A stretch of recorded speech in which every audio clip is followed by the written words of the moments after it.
welcome to Coffee and Conversation, our weekly devotional at Word and Full Gospel Assembly. I'm Fadzi, and I want to remind you that you are so loved by Jesus Christ. In our devotion today, we will delve into our all-powerful Father's protection. 2 Kings 6:8-17. When the king of Aram was at war with Israel, he would confer with his officers and say, "We will mobilize our forces at such and such a place."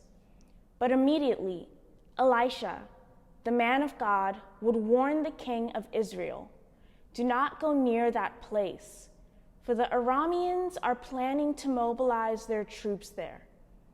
So the king of Israel would send word to the place indicated by the man of God. Time and time again, Elisha warned the king so that he would be on alert. The king of Aram became very upset over this. He called his officers together and demanded, "Which of you is the traitor? Who has been informing the king of Israel of my plans?" "It's not us, my lord the king," one of the officers replied. Elisha the prophet in Israel tells the king of Israel even the words you speak in the privacy of your bedroom. "Go and find out where he is," the king commanded, "so I can send troops to seize him." And the report came back, "Elisha is at Dothan." So one night the king of Aram sent a great army with many chariots and horses to surround the city.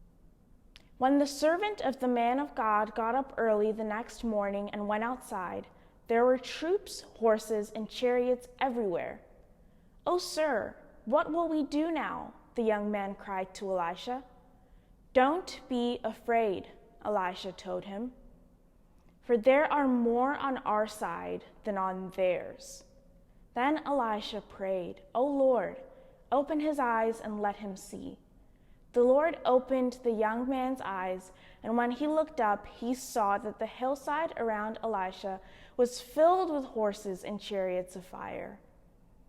So the prophet Elisha is privy by the hand of the Lord to information about the Aramean army's mobilization.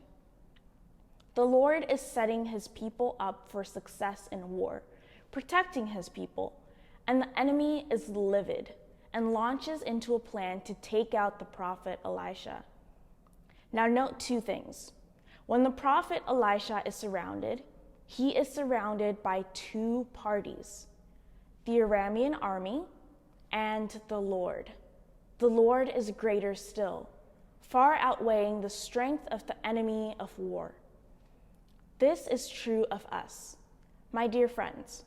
When we are surrounded, perhaps stricken by illness, financially in lack and need, relationships in disarray, surrounded by any trouble, any enemy of the soul, let us open our eyes.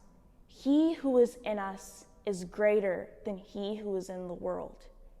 "Do not be afraid," says the Lord, "for those who are with you are greater than those who are with them."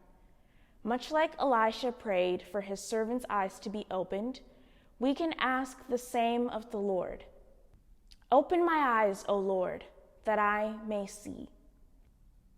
God's brilliant plan for us is much greater than any plan of destruction the enemy has. God's grandeur is much greater than the feeble father of lies.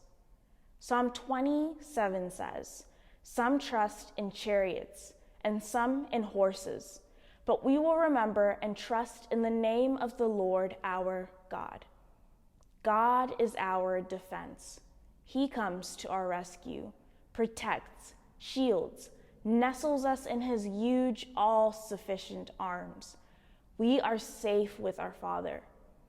This does not mean that we will not face trouble, but when we do face trouble, when we are surrounded, we must know that God also surrounds us and he sustains us. Child of God, you are on the winning team.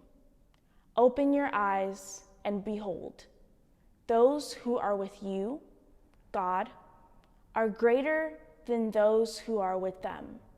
the enemy of our souls. Have a great day, and remember, you are so loved.